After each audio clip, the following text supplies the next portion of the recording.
कितना मानती हो यार।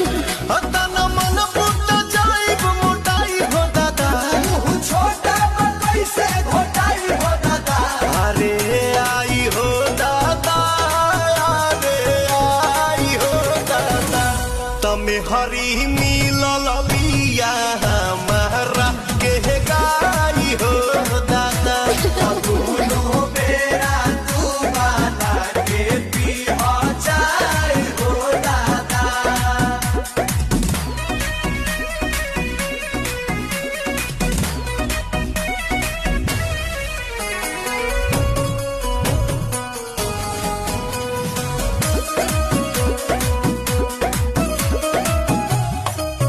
मिलत खीरे